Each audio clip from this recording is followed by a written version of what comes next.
3, 2, 1.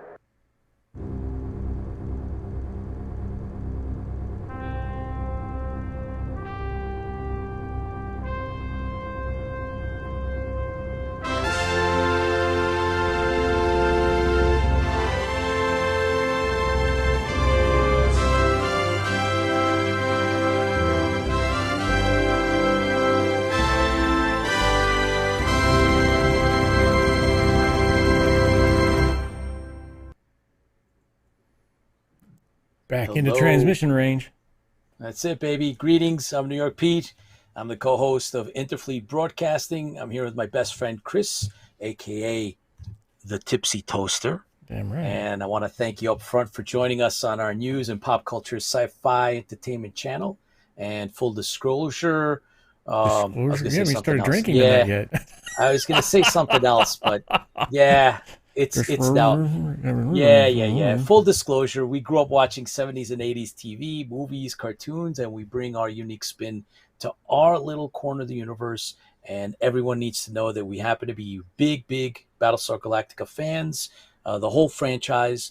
And we are here with you guys live, and welcome everybody. I see that, Chuck and Dave.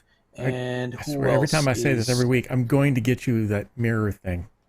Yes, you should. And that's Professor Eric goal. Padden is with us. Lola, his name is of Lola. Course. She was a show. And Chris Laskowski from Down Under is with us. Thank you for joining us.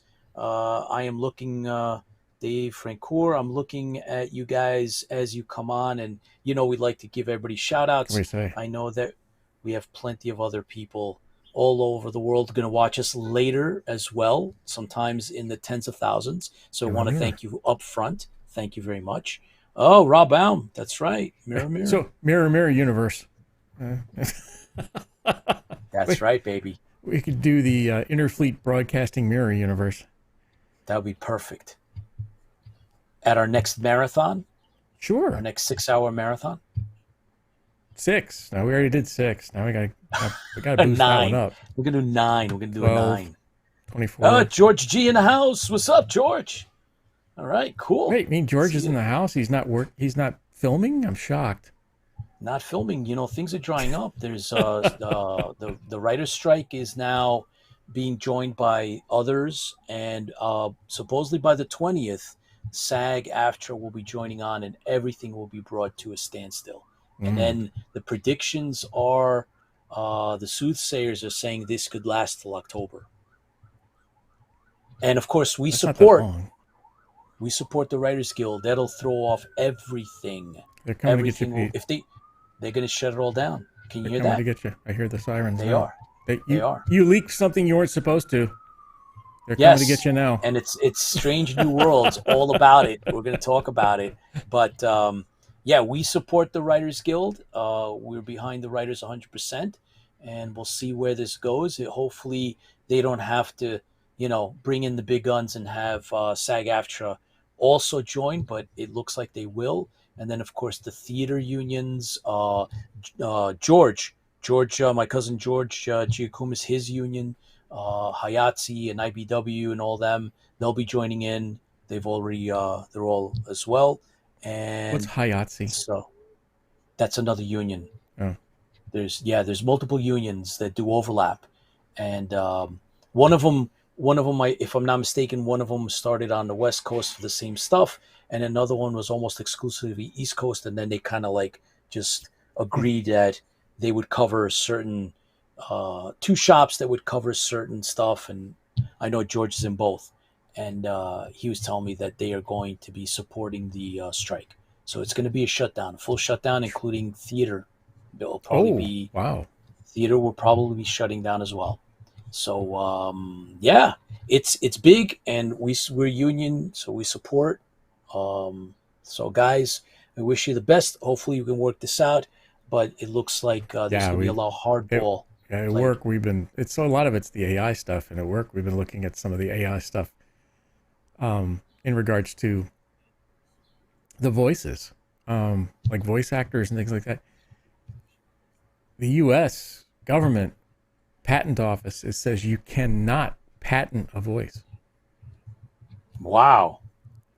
So what do you do? I mean, that's a can of worms you have to sit there and start thinking about. You're like, so you can sue them for for making it look like you who are talking about, if they sell it as you, Yeah. then you can sue them. But that's the only recourse, from what I understand.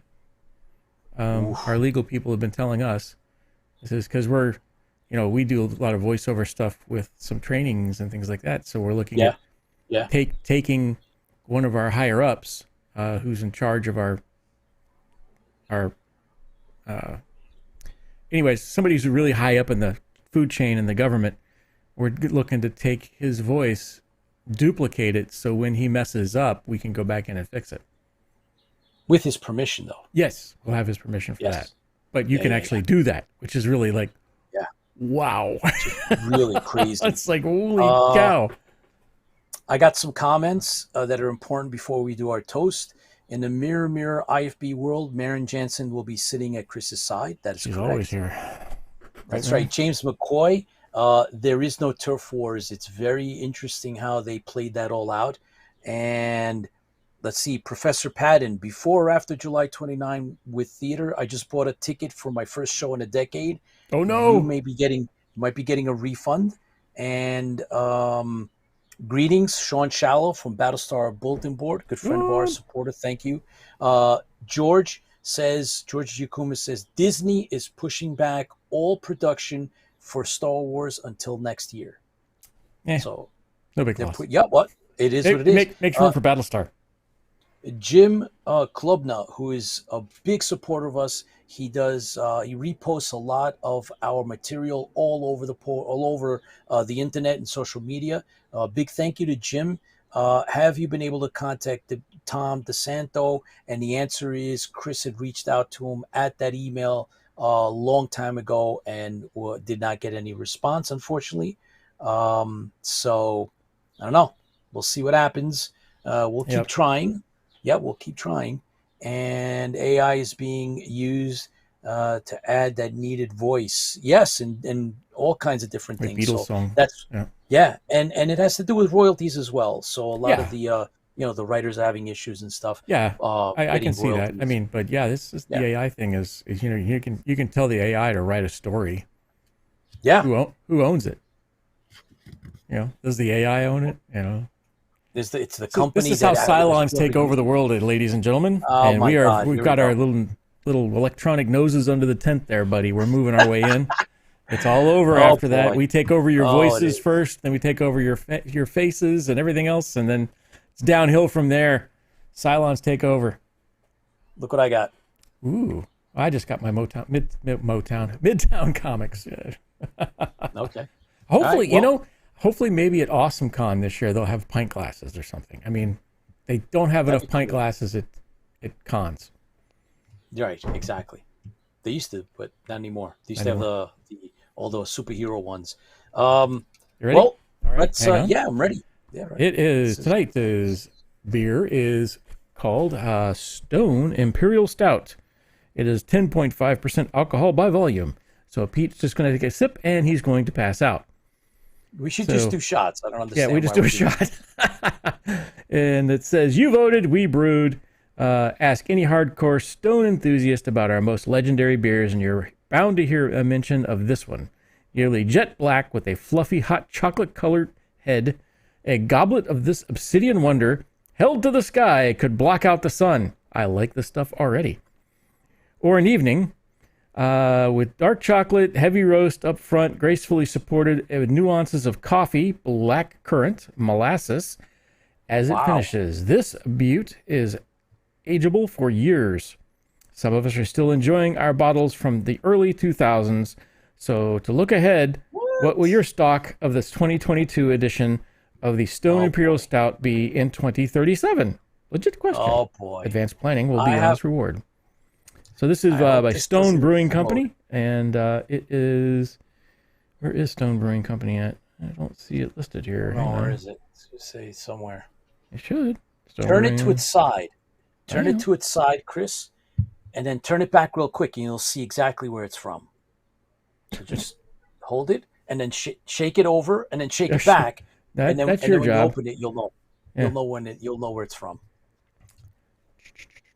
Let's see where it's All right. canned Stone Brewing, Escondido, Shake it, California, shake it, and shake it, Richmond, shake it. Virginia. Oh my So God! Richmond All and right. Escondido, California. So today All right, well, let's is do beer, this. and it's brought to you by Superfan Fran. Ready? We're almost out of Superfan Fran beer. We're getting close. Getting close. All right. 3. 1, 2, 3. 3. Oh, yes. It's as dark as my soul. Ready? Okay, let's do Here we go. this. Yeah. Yeah. I'll pour it close to the mic so you can hear it. Oh my God! Wow. Yeah. Oh, it's like freaking black ink. This is Oh my good God. CYLON oil here, buddy. Look at Whoa. That's that. incredible. That's good stuff. Look at it. Look at it. Like black coffee. Excellent. No light goes Oh through my that. Oh. It smells really good, too. Do you know that there is a Colonial Pale Ale? I don't know. I didn't know that one. I have to look for that one. Oh, James McCoy. I'm sure it's not as dark as or good. Yes. All right. Well, we're gonna find out in a second, but Yep. Either way. Will Chris perhaps... alcohol to serve as a truth serum in our case. Never know. We'll find out in about 2 seconds. Oh, Pete just needed to take a whiff. He's already drunk. That's it. I'm already I'm already intoxicated, but Yep. not anymore. Not since you've been having me drink all it smells this good though. for the last 3 years. So, all right. So everybody, we always toast to the fans, toast to the people who create things. Those are the writers, and like we have authors tonight, people who create universes, people who use their brains to make something special for us fans. And to them, we always say, fans fuel the fleet. Fans fuel the Here's fleet. to you guys. Here's to you guys. Oh my God. Whoa. That's so smooth. That's like coffee. But it's so smooth. It's not like you would expect to drink something this black and be like, Wow. oh, it's a little bitter. No, it's Wow, good. it's like it comes out black as this. It's like, But it's good. I could down Wow. like 3 of these things and then pass out. But I mean, it's smooth. You can definitely drink this one pretty fast. Wow, look at that darkness. oh wow. That's like used CYLON oil. That's not even CYLON oil. It's like a real like a Somebody did an oil French change on roast. some of the CYLONs. A French roast coffee. That's what I'm getting out of this. French roast. Yeah, it's got a. Wow. I don't see it. A little more chocolate than coffee though. Good stuff. Is your tongue black? Nope. Okay, James, you happy now? Oh boy. All right, we got to look for a Colonial Brewing Company Craft Cartel. All right. Well, I know down in Texas, I've been trying to find one from Texas, and it's called Damn It, Jim. Oh, we got to get that. Look, guys, I hope you're watching the. John's got it right. IFB. It's an oil. That's what they do from the oil change on the Raider. On the Raider. Yep, that's So it. That's used oil from the Raider. Yeah. Good stuff. So we're going to Awesomecon in Washington D.C. We're all set up. The booth is ready to go, and Yes. it's ready. Chris, you went there and you took care of business. So tomorrow, from the That was an morning on, experience. we will be set up. Yeah, we'll talk about that later, but that was an experience. We've never gotten to a loading dock that big. Oh boy. Huge. Okay. It's like All right. 25 different places you could park a truck. Wow. Well, we're going to be there all weekend, guys. You know that, the booth number is up on the site, and we're going to be giving out exclusive collectible cards for the Stranded Warrior. And they'll be, that one's going to be autographed. Diana Durango's will be autographed. Jimmy Shirts is coming. That'll be autographed. We have there's one that has multiple fighter pilots, Colonial Warriors in it, including Superfan Fran. So on Saturday, she's going to be joining us. So if you're there, she'll sign it along with anybody, Dave Fretz and any of the other That's what guys. you need to bring, there. Pete, is the signing pens. I got all of it. Okay. Got them. Got everything. That's all set, ready to go, guys. So we're looking forward to it. Diana Durango will be, right now, we're looking at Friday, Saturday, Sunday. So if any of you are in the neighborhood, please stop in. Love to see you. We'll be doing interviews with the filmmakers and associates from the Awesomecon Film Festival. They'll be coming down pretty much exclusively to us. And we're going to do interviews thanks to Joe Carabeo, the director of the film festival, who is also going to try to find some time to come down and talk to us about his film and what was it, what it was like this year. So, with that said, we have in the wings, in the green room, we have our special guest, Bert-Oliver Boehmer, and he is a writer, and he's got a really good story. We got to talk to him a little bit prior to going live, and he's got a bunch of books out, all sci-fi, and we're looking to. He's got a great spin on this. I was very interested. Asking about audiobooks. See what he's got audiobook. Well, we are. We'll see. Yeah. We'll see. But let's bring him on and let's start getting into this because look at that. Bert-Oliver, how are you? I'm well. How about yourself? Thanks for having me. Good. Absolutely. So, you have your very own series of military sci-fi books. And that's right. We were talking, and this came out of, trying times motivated you, and we need to know what that was like. How did you turn things around and then create this? Well, we talked about it earlier a little bit when you asked me about what conventions are you going to, and I said, well, none so far, which is rooted in how I got started with writing. So I've always been a science fiction fan, a science fiction consumer, right? I've read since early childhood, grew up with science fiction pretty much as my exclusive diet in my teenage years, and watched everything, read everything I could get my hands on. But I never wrote anything, not even short stories. It was always sort of a, I'll do that eventually item, but you know how life happens and you have different careers and different things happened. And then the pandemic happened and grounded me in my house. I was a fairly busy business traveler before, and all of a sudden I realized how much of my life, how much time I wasted on airports waiting for a connecting flight to go to my next meeting. So I had all this time on my hand, and I had all these ideas sitting in the pipeline in my brain, and I thought, well, I'll start writing it down. And it was just too much stuff for short stories or anything more sane for someone who hasn't written anything before. So I started with a novel. Three Immortals is my first novel. It's my first attempt at writing, and it turned out to be a full novel length. So I think I made the best out of the pandemic because I could really totally geek out around my house and do all the weird research that I finally had time for, and put a lot of things that I found conceptually interesting. So I split my academic background between computer science and molecular biology. So I wanted really exotic, weird aliens. I wanted a machine civilization and AIs. So science fiction, of course, is the medium where you can have all this and where it's expected that some of these story elements are there. So this is how I got started out.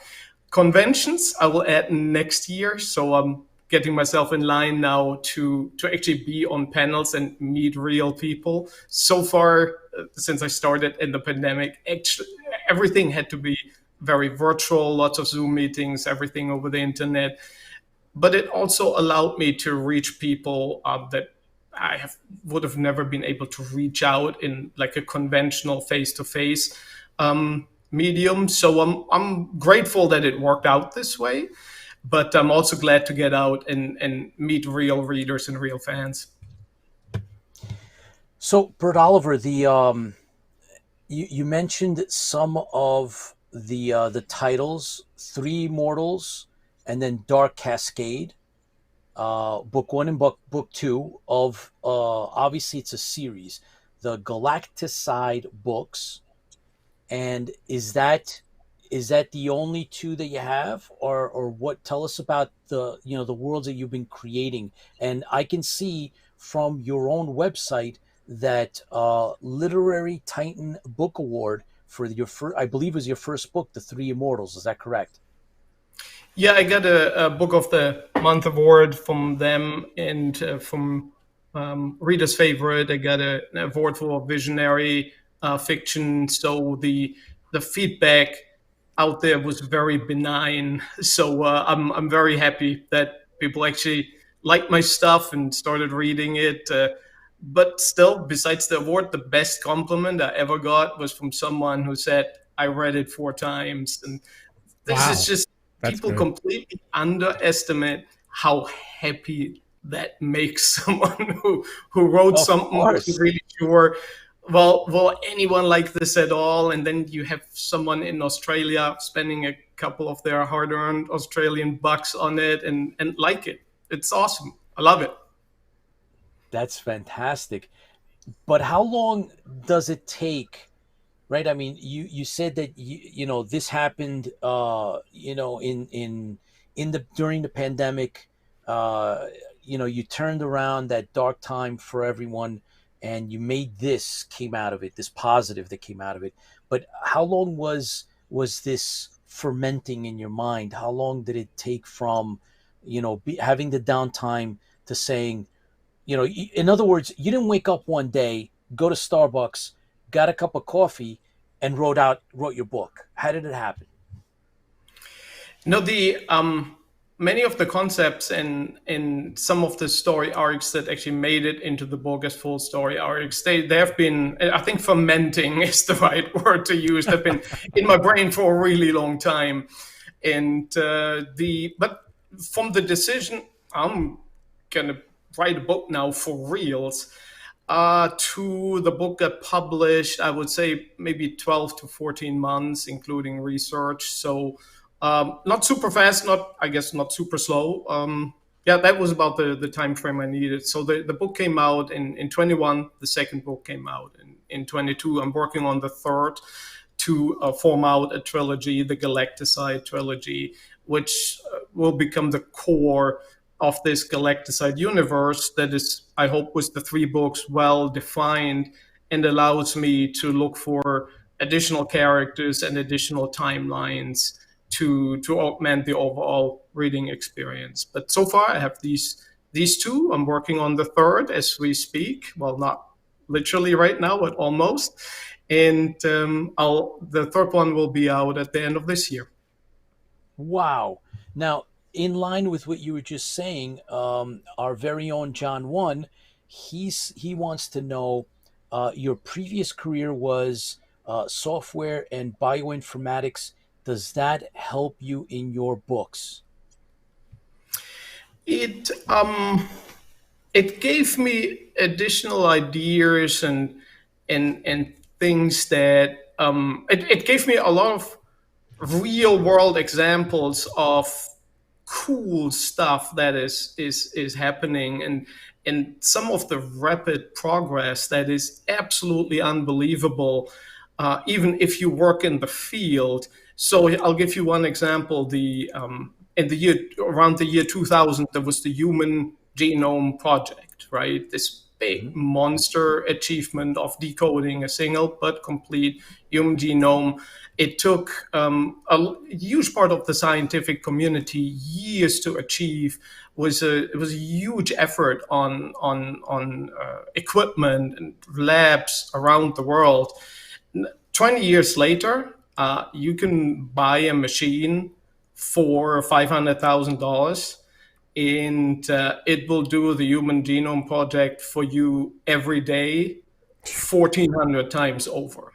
Oh my gosh. Wow. So this is if you wrote this down as science fiction in 2000, it would have already been quite far-fetched, but we can do these things now. So it gave me an appreciation of the enormous possibilities that we have if we kind of set our mind to it, or if there is a commercial or a societal driver, like eliminating horrible diseases, for instance. If there's enough of that, we can reach for great things. And I'm an eternal optimist, so I hope that some of this will turn into activity to take us out in the stars and be an interstellar species, like the many civilizations in my books.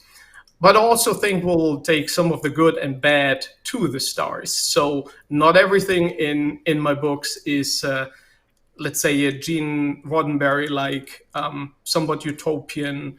There are no more wars, there's no more conflict on Earth. Everybody is well taken care of. I don't think we will have, as much as I like Star Trek, I don't think we will have that. So there are much more challenging aspects in my book, and my protagonists they're getting put through the ringer quite a bit to come out alive. Interesting. Very, very interesting. So how do you create a world? What is your technique? I try to have 3 layers, if you will. The realistic existing layer, a plausible layer, and then the far out speculative fringe stuff layer. So as one example, the basically all the locations in the first book, it's not in a galaxy far, far away. It is in our galaxy, the Milky Way. And I use many features that we know about the galactic structure, how things relate to each other in terms of where spiral arms are, where voids are, where it might be more difficult to navigate with starships or not. The planetary systems I describe are based on planetary systems that we have found somewhere. So I try to use and mix in as many relatable things as I can. Or if we talk about spaceships, space fleet engagements, there are particle cannons. They're basically guns that shoot projectiles. We have that today. But the starships are powered by, let's say, fusion reactors, right? So fusion power is not viable just yet, but there's a certain plausibility that we can get there.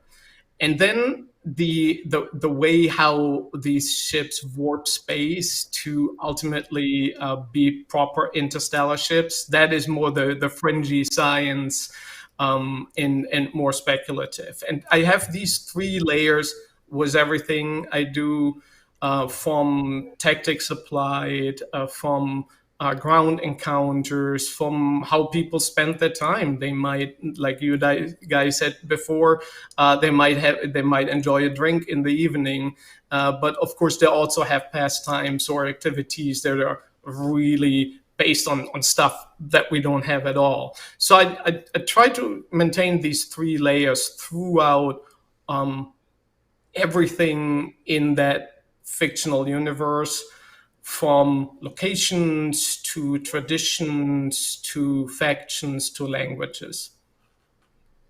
Wow. Okay, so now how do you keep all of that in one, in your mind? Like I always picture having like a board, and just the board is where the actual timeline is, and then you kind of how do you keep all that? I mean, you've done 2 books. You're going to the third, and then possibly somewhere else. How do you keep track? Well, you interview many authors, right? And there seem to be 2 basic schools of thoughts, right? They're the so-called pantsers, the people who write by the seat of their pants, and they just see what the characters and the story take them. And that's a very viable approach, and it works for a lot of my colleagues. but I think my science and engineering background got in the way, and I just needed to plan stuff out quite a bit. And well, if it's worth doing, it's worth overdoing. So my when my first editor asked for, could you please send me a world building document along with the manuscript? And I sent her my 48,000 word world building document, which was basically half as thick as the novel itself. She just sent an email, but I'm not sure if I need all of that. So yes, it's heavily over engineered. There are many things that I've never used in the book that I put a lot of effort into creating. There is I created 3 artificial languages for the first book alone, and I use it mostly for people to use foul language and curse. So I found a really good application for it. It's like when in BSG they say frack or felgercarb. So Yep. I have my own versions of that. Very good. I like that. Good. Excellent. So there is another comment that I thought was very relevant, and let's see. Let me find this again. Do you do a lot of technical research in your books? Does the question mean, do we see the research happening, or do I do the research before I write? I think it has to do with you, whether you have to do the research. Yes. So there is in the prep phase for the first draft of the manuscript, there is a lot of research happening, and then I feel like, oh, I'm well prepared, and I start writing, and I'm on the 3rd page, and then I realize, oh man, I need to know more about this, and I circle back to research, and this can happen at any time of the book. This is sort of the price you pay if you want to have one foot in realism, despite it being a fantastic story. But honestly, I enjoy that part very much. So I still learn quite a bit with each chapter I write. So it's actually a fun part of the process. But yes, I do a lot of research. Inspiration. Inspiration, yes. Bert-Oliver, you sent us a series of slides that you wanted us to share with our fans. And I believe that my partner, Chris, will be able to bring that up. Can you walk us through this that you wanted us to bring up? Yeah, so I sent you some material. I wasn't sure, as I said, since I've not been out there that much, how much prep work you would like. So I just probably gave you more than you needed. The slide here is really about how it feels for me to write, and I hope what I can get across to the reader. So as I said earlier, I'm an eternal optimist, right? And I think that ultimately all science fiction, even including Battlestar Galactica, yes, the human race gets heavily decimated in the very beginning of the show, but it's still a hopeful show, right? It shows how the certain parts of the human condition that we like and we feel are valuable will make it, and that we as people will make it. And we've not been perfect throughout history. We're not perfect now, and I think there's no reason why we would be perfect in a distant future. But I hope we'll make it. Hopefully, yes, absolutely. I agree with you. Now, in terms of space fleets in combat, how does that play? How do you make that? Where's your inspiration for that? Well, I watched this channel, And besides the early start was the drinking, which I really liked. The first time I watched it, and we were about 2 minutes in, and you guys started cracking open the first beer, and I thought, this is a fun show. But besides that theme, there is, of course, Battlestar Galactica, right? In the sort of the classic science fiction that I assume most of the viewers fell in love with at some part of their life. I assume we're sort of the same age bracket. So for us, it was probably mid to late childhood when we watched all this fantastic stuff happening. And this formed, I think, how I visually, how I envision that the scenes I write about will look. So I have these classic things like Star Wars and Battlestar kind of in my mind when I go through certain action scenes. Now, at first I really planned for more like a space opera type. Of course, space opera also features armed conflict, but not quite as much as military sci-fi or space fleet science fiction. And when I did the tally, and I believe that slide is hard to read, but everything that's in fine print there, it was a list of every single battle that was in the first 2 books. And I was surprised myself how much armed conflict actually happened. I said, yeah, I think this might actually interest military sci-fi fans quite a bit. So armed conflict, of course, as tough as it is in the real world, it gives a great dramatic backdrop to have characters perform and be heroic in front of. And I mentioned earlier, there are the 3 layers. So one layer, the realism layer that I try to apply to space battles, is that I thought they should happen or be described in the book like you would read about fleet action from World War One or two, when like large battle fleets meet, and how the different ships would get into position and move in relation to each other. When you take Star Wars, for example, you usually have fleets that meet head on, and then it's a big slugfest. And don't get me wrong, the visual is great, and I love Star Wars for it. But this is probably not how fleet action would happen. I envision it to happen in the planetary plane of solar systems, because that realistically is where is stuff that is actually worth fighting about. Planetary colonies will be in the planetary plane of a solar system.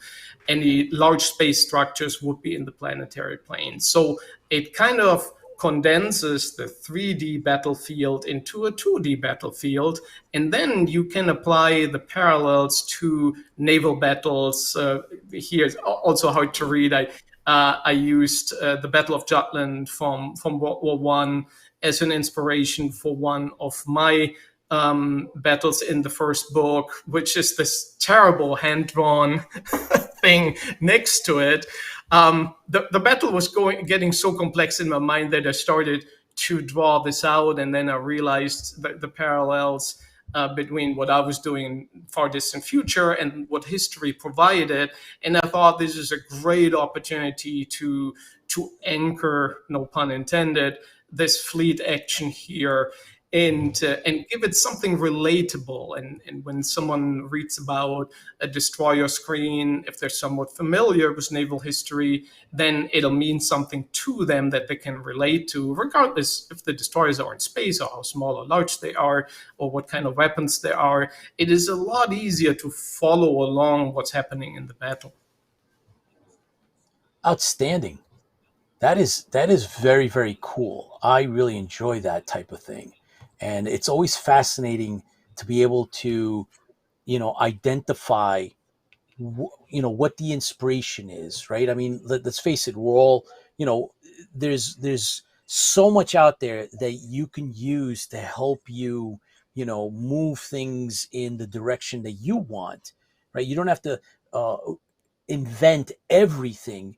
You can take what works for you and then mix it all up, like you said, using turning this into from a 3D to a 2D, and then back and forth, and then just making it, keeping that realistic element in the fact that you have these worlds. Well, if you have these worlds in play and we understand how we perceive things, and then maybe add the unknown element of, what the aliens or somebody else might see in it, and then but you based it in that World War One naval experience, I think is really, really cool.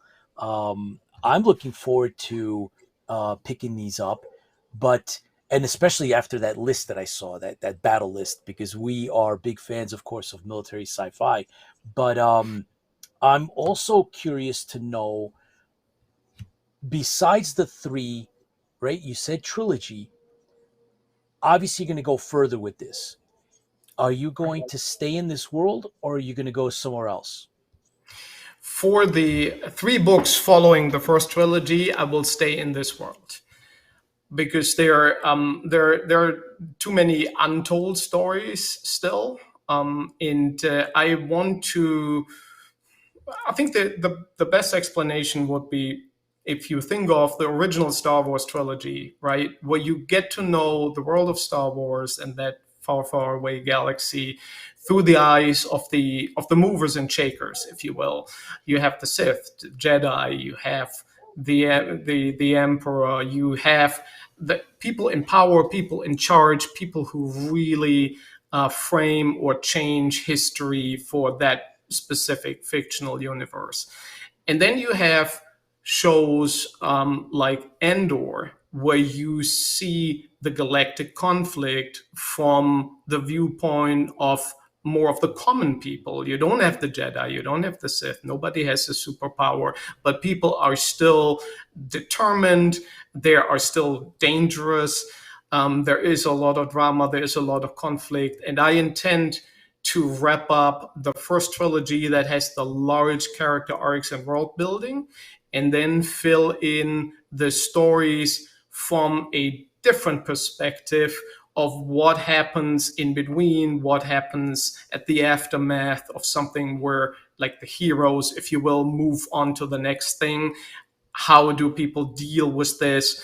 I give the aliens, sometimes there are allies, sometimes they can be antagonistic. Some of the machine civilizations, some are antagonistic, like the Cylons. Some others are staunch allies. Yes. For the humans. So you have both sides, and you will see their size and their involvement as well.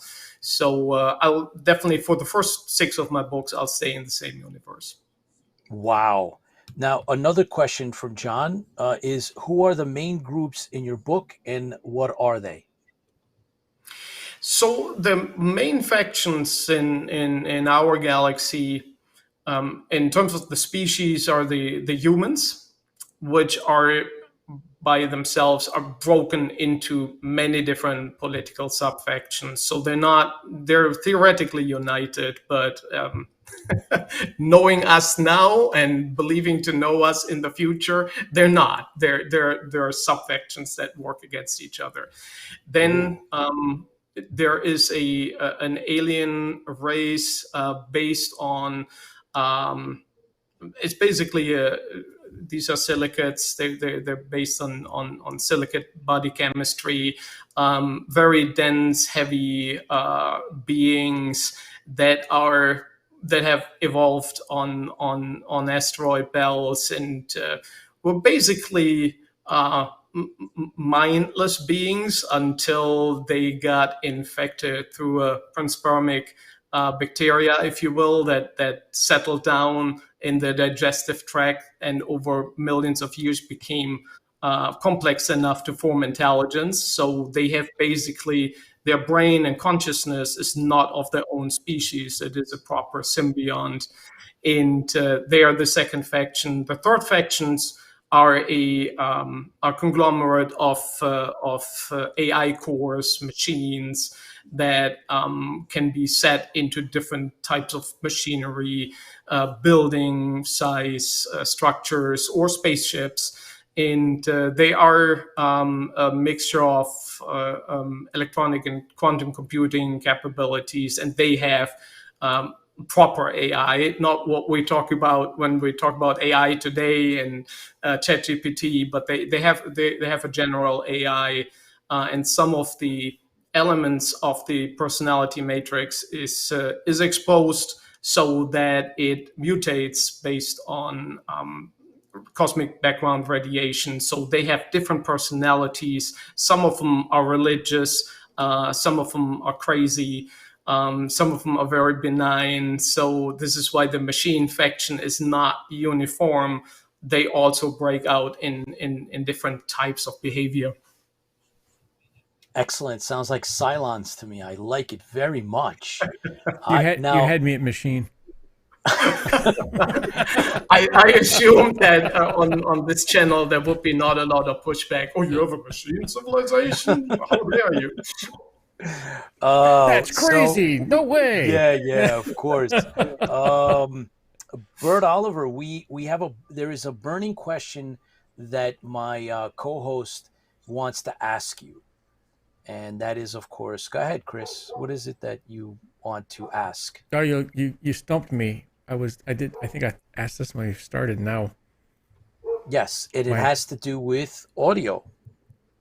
Oh yeah, do you have any audiobooks? I mean, not having enough time to read a lot of the times. I listen to a ton of books. So no, I hear you. I love Audible and other audiobook platforms. I use them quite a bit, especially when I used to travel more by car. It was a great way to just consume great stories and kill time. Short answer is I currently don't have audiobooks, but I will round out this trilogy, get the third book out by October, November, and then start on the audiobook project. I've heard the question not just here, but often enough. And so that's the next larger milestone on the to-do list. Cool. Excellent. And so obviously we started out with the insights that next year you will be going hopefully on the road so that we can actually meet you at some of the shows and the conventions. In the meantime, where can we acquire your work, and how can we, if possible, get autograph copies? Okay, so the easiest ways to get the book is on Amazon.com.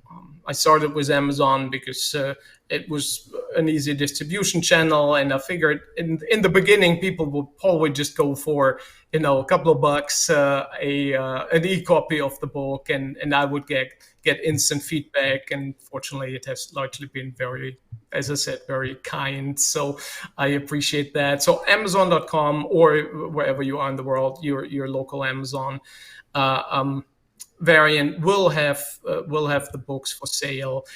I intend to make signed copies, which is also, now the question comes up more and more, available on the website, and you can buy them directly from me at the normal price. I'm not going to charge anything extra.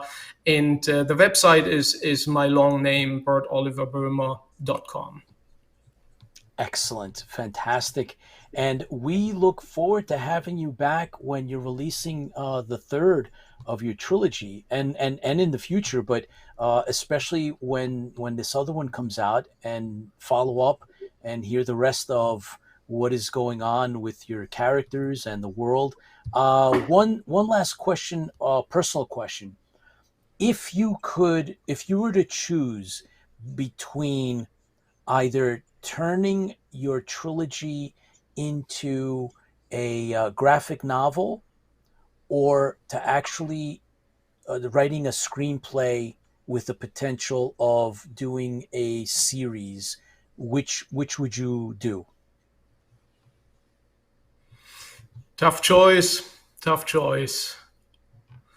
Since when I sit down and write a scene, so part of the method is that I have to see the scene like a TV or a movie scene going through my head with all the dialogue, with all the action, and then I sit down and basically write it up in words. Since that's part of the method, I could see it as going onto a screen. If small or large, that's another question. But I think I'd go for that option.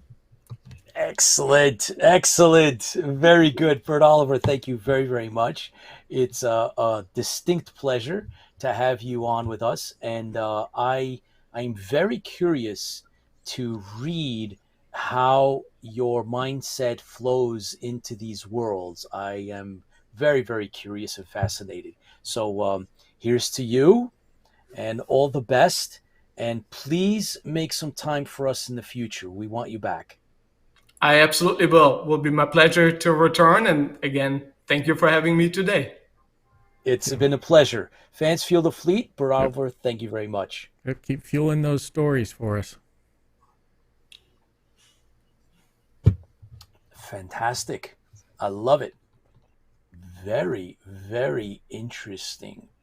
I am very curious to see how his stories fly and how they all, work one within the other. No, he had me at machine stuff, so I'm good. Yeah, nah, there's a Machine lot of universe, other things. I'm good. Yeah. Yes, very interesting sci-fi. That's what John 1 just said. I'm fascinated. I'm fascinated with the use of certain, historical examples and his perspective on being an optimist, but the fact that humanity has this preset way of seeing things that may not be easily overcome. So if you take that into the future, because a lot of times, it's taken for granted that at some point humanity, with the advent of aliens, become one. It's like one big, one planet Earth or whatever. Yeah. Which, like he said, probably won't play out. So I'm curious to see that and experience that in his book. So I'm definitely going to look into that. Audiobook. No, just kidding. No, of course. That's without saying. The audio part of this is important to everybody. But I am very, very curious, and I'm glad that we got him on. Oh yeah. And thank you, John 1, again as usual. And today we do have John 1 is scheduled to come in, and we have his decks and slides. He's covering some interesting stuff. And we also have Bran in the wings somewhere. I'm sure he'll pop up there too. Outstanding. All right, so let's do this. Here you go. Ready? Let's just have all four of us here. What? No. Look at that. That's special. We don't usually do the four-way. What? Wow, that didn't sound right. that was a little Brady Bunch, man. Little Brady Bunch going on. So, or it could have been Partridge Family too, because remember they had multiples. But Bran, how are you, man? I am doing all right, guys. How are you all doing? Yeah, I have to find that mute button every time, right? So it moves. I don't know how it moves. I'm going to make money because I'm going to buy a shirt that says I'm on mute. Yeah, that's probably. I can imagine that doesn't exist already, but yeah. I mean, we'll make millions. You should be the first. Yeah, they can retire on that, right? Yeah, no kidding. Make more fan films. Hey, now you're talking. And original work too. Original, yes. Well, yes. Yeah, a little bit of both. There's nothing wrong with that. Nothing wrong with that at all. Gentlemen, who needs to come on deck first? Roll the dice. Bran? Yes, that's fine. Or John, I don't really mind. I got time today, so whichever. I am kind of dying in this leather jacket though, so. Guess first. Bran, all right, Bran, I get to go. Okay. It's all right. And so, welcome, of course, to IFB. Oh. Bran, you are a representative of high rank in the Starfleet Association. Which is a truth. It is what it is. It is what it is. Yeah, that's very true. And you're also in charge of USS Tiburon out of Denver, Colorado, correct? Yes, sir. That is correct. Yep. And you are the head of the largest group in all of the International Starfleet Association. your membership, I believe, is over 200 something. Yes, sir. Woo! Yep, something, depending on the day. Yep, and it is, yeah. So the USS Tiburon is here out of Denver, Colorado. Pretty much all of Colorado we cover. And then we have members in New Zealand, France right now, Canada, all over the U.S., Montana, East Coast. Some of you guys right here, like New York Pete. And I know John tried to join, but I don't know what happened with that. I forgot to follow up, so sorry about that, John. Got to get around to that. So yeah, I'm in charge of Starfleet, the International Star Trek Fan Association's membership membership services, and that pretty much means that I handle the recognition. Oh, well, that's going to be a problem. I handle recognition for our members through promotions, awards, recognition that way. I also handle any problems that the members have with their membership and all sorts of stuff like that. There's a whole bunch of other stuff, but I don't. So John's problem is they only allow one New York person in at a time. Oh, is that what it is? Okay. Well, that's not true. That's misinformation. Not true. One New York. No, we can only handle one New Yorker at a time. We can't handle two of them. No, we can't do that. No. We got to boot one of them out first before we let the other one in. Rotate them in. Keep it fresh. Yeah. Got to keep it fresh. John's actually, John, I think wants to. John will be joining the Klingon contingent. Oh, there you go. So that's how we're going to balance things out. So, is that how we're doing that? Okay. Yes, I'm a fleet member, and John is a Klingon, so that's okay. Well, that's pretty cool. The yin and the yang. That works. that works. James McCoy says, I am also Starfleet International Region 1, USS Gorkon, Indiana. I am the XO. Oh, well, there you go. James, thanks for letting us know. We did not know. Well, that is excellent. Give me 1 Alfred second. Cannon. Surprise is not a Borg group. We have a lot of subgroups inside. We do have Klingons. We have Romulans. There's a whole Klingon group by itself. Sorry, I know you're looking at my chest, but my laptop's about to die. Do you have any Cardassians? A power supply thing. There we are. Oh, yeah, I thought it was plugged in, and it fell out apparently when I turned my camera on. You know how that works. So hopefully everything's good now. Very cool. Yeah, no, we have Romulans, all sorts of stuff. We have a Gorn on the Tiburon. She's a Gorn, original series Gorn. Let me clarify that before we go. Then it's okay. Any further. That's perfect. Yeah, that's good. Yeah, slow moving. Chop. Yeah. Not the new ones. Not the Xenomorph ones. But they're cool. They're cool. Speaking of the new ones, that's today. How many people have watched that show already out there? Because that was on the new Strange New World season 2, episode 1. Great. I was too busy putting things together, so I have to wait. A lot of Easter eggs. It's not the episode I expected, for sure. That was not what I expected for the first episode. I thought it was very good. It was great. A really good season this year. Yeah, I hope so. I mean, we only got 10 episodes, but that's the new way that works right now. So it's got a lot to live up to after season 3 of Picard, which I'm repping today. My jacket finally came in. So it came in, yeah. It looks nice. Yeah. It came literally as you were talking to your last guest. It showed up at the door. So that's so cool. That's awesome. Yeah. So it's premiered tonight on Bran. Well, today. It's the Bran premiere of. It is the Picard season 3 field jacket premiere. Here we go. We're showing it off. There's a couple of different variations out there of this jacket right now, but this one is from Hero Within. That's that company, but there's a couple of different ones out there, and they're reasonable priced. That's the great things nowadays. Is if you ever wanted those monster maroons from like Star Trek 2 through 6, and you want a good one. You're making it out of the gabardine wool that it was made out of for the show, which I don't, unless you're in like Iceland or the Arctic or something. That's horrible. But it's about $1,000 or more. But nowadays everything's getting a little cheaper, so that's good because more people can buy stuff, so it's helpful. But yeah, this just came in today, so I was like, okay, well, I was going to do Strange New Worlds, but let's wear the jacket and see how hot I'm going to be. I might lose weight. That might be good. It's the new Star Trek weight loss program. Buy a jacket and lose 20 pounds.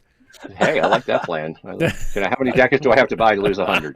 Well, you can lose enough. If you lose enough money, you don't have enough money to buy food. Therefore, you'll lose even more. Oh, weight, is that how collectors work? That's how it works. Oh, that's how it works. My room of stuff hasn't Go broke and starve yet, diet. Go broke and starve diet. I like it. It's better than keto. Better than keto. Oh, for sure. But the Tiburon is getting ready for Fan Expo Denver, which is in that? 2 weeks. It's in 2 weeks. It's July 4th, the weekend before July 4th. I don't know why. It's always that weekend in Denver. It's a horrible weekend, but that's okay. I guess it's when they can get in the convention center. But we have 4 Star Trek guests coming. We have Jonathan Frakes, Brent Spiner, Gates McFadden, and Michael Dorn coming. That's a so good we're group. all psyched to have a pretty good Star Trek group. It's been a couple of years since they've had some good Star Trek people. Well, we had Shatner. I think we had Shatner at the special edition Like you that we said, met good. you guys at, actually. It's been a couple years since you had a really good Star Trek group. Well, yeah. Well, a group of stars. Shatner by himself is a group. Everybody who's seen him, you know that. I actually just watched an episode of T.J. Hooker last night. Speaking of Shatner, Woo! And that was an '80s flashback there. We're what's her name on it? Heather Locklear. Heather Locklear. There you go. Yeah. You just can't beat the first part where they throw the side handle baton and trip the guy. Yeah. And then, of course, it had James Darren, who played Vic Fontaine from D Space Nine, and then Richard Hurd as Admiral Paris was the captain. So I mean, it's got a lot of Star Trek connection there. So it's funny how those shows kind of like Gargoyles has just about the entire Next Gen crew, I think, voicing characters. But yes. But we're finishing up our Tribbles this Sunday, hopefully, because we don't have any more time before the con. And so we were just talking about that. We need to buy some. We can buy those online, right? Well, there is a link online. I have to update it to be honest, because the new ones aren't on there. The new ones won't premiere. We have 3 new colors. 4 new colors? 3 new colors. I can't count. It's okay. We have a fiery kind of black red. A green husky is what it's called. So it's got a little white, little green in it. And then a third color that I'm not even sure how I would describe, except for it's everything. It's got, we name these things, and I honestly, it's an anime name, so I don't remember what it is. I'm with you. My daughter could probably remember what the anime name is, but I have no clue. Yeah. And I don't have any with me because they're all being made. So I don't have any on me. I just have our pink one right there wearing the mask. I see a white one up top. Is that pink or white? Well, the white thing, this thing is just a little, that's an extra piece that I just stole. Because it was cute. It looks like a baby Tribble. It sits in front of my adipose. It's an arm, Yeah, it's the offspring. It just popped out while we were sitting here. I heard it go pop, and then it was. There it was. But it's Tribbles. But this year, we just chose our charity for Fan Expo because that's what we do. So we make Tribbles for Charity, as we call it. And every event we do, we just finished an event actually at Space Force. Was that last weekend? Yeah. Which was kind of interesting. It was for the families and the families and the service men and women. And it was really kind of cool. It was really small. It's the first year for this particular event down at Peterson Space Force Base. But it was kind of cool to play with. I always kept saying that the wannabe Starfleet asked the pretend Starfleet to come out and play. So, it's quite the way it worked. But we had a lot of fun. So every event we have a different charity that we sell the Tribbles for. The proceeds from the Tribble sales go to that charity. And we picked and I'm going to forget the name because it's like not that long, but it's a museum here in Denver. That's the Denver Toy and Mini Museum, Miniature Museum. Cool. I'm killing the name. But they're a really great group. They reached out to us. I'll see if I could type. It would help. They reached out to us, earlier this year about coming over to play the Denver Museum of Miniatures, Dolls, and Toys. Thank you, Internet. Wow. But they're really cool. They have like little, there was some really cool stuff. Some old toys that we all remember from when we were, down here off camera somewhere where we couldn't get on camera, or before this even existed, to be honest. But they just moved into a new facility. It needs some repairs. It needs an elevator to use like 30% of the space, and it's a huge space. So we've been working with them. They've done a couple of Artemis Starship Bridge simulators. I don't know if anybody's played that, and if you haven't, go find it. You need 5 or 6 people, but it is fantastic. So we're raising money for them at Fan Expo. There you go. So, wow. Oh yeah, there's the museum. Look at that. Tipsy Toaster can use a computer. Imagine that. Look at that. That's cool. Yeah, they have a lot of cool stuff. There's some really cool people. They don't have any Trek stuff, so Not but they yet. are actually exactly. They do want to open some sci-fi stuff, but they have some stuff that I haven't seen. Oh God, they have like original Tonka trucks and stuff. It's really cool.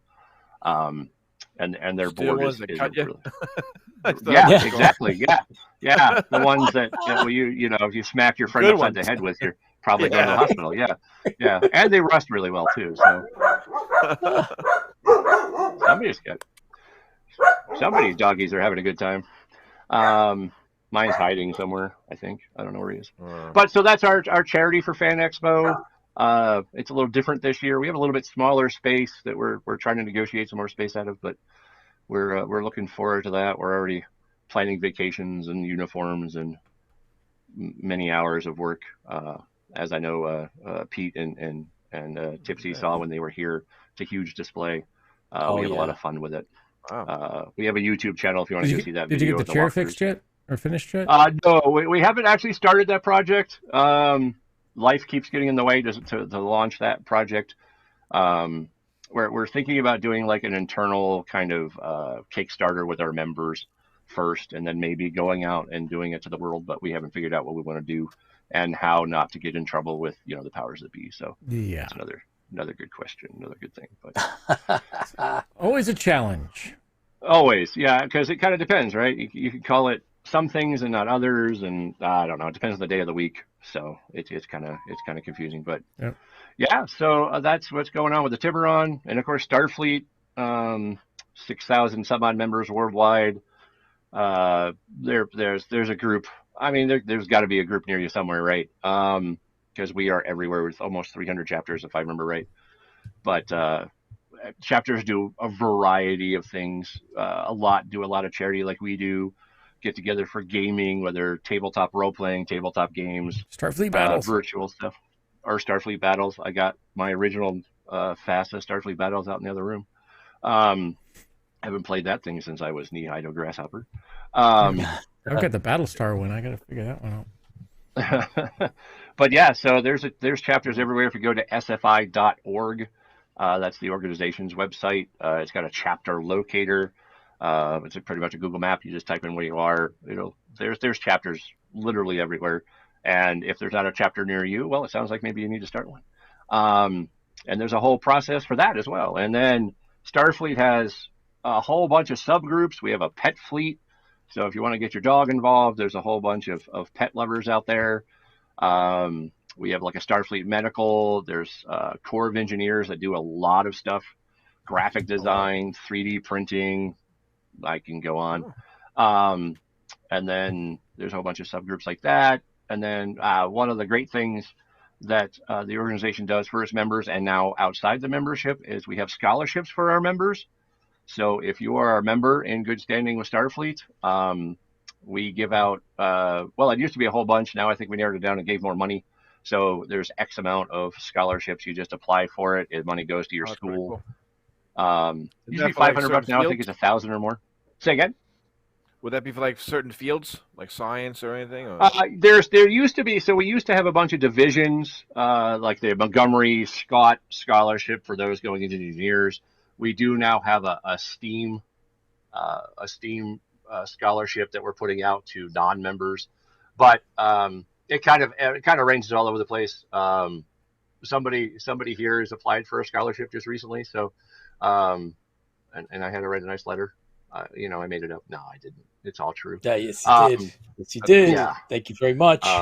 No problem. Thank you for staying on top of me. Oh, you're looking at all the regional coordinators there.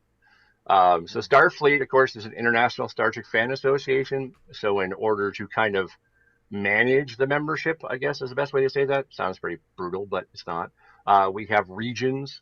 So you're scrolling through the region page there. Like there's region 11, that's Australia and New Zealand. Region 12 is like the middle of the United States. There's region 13, that's like Michigan and part of Canada. I know way too much about that. There's region 15, that's New England. So there's a person who heads up that area, kind of called the regional coordinator, kind of like the sector manager, I guess, if you call it that. Hey, there's region 17, that's where Colorado is.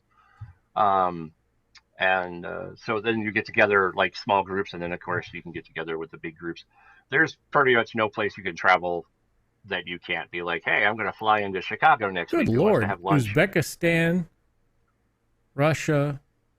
Yeah, they divided out. When the organization was formed back in the 70s, they literally divided out the map.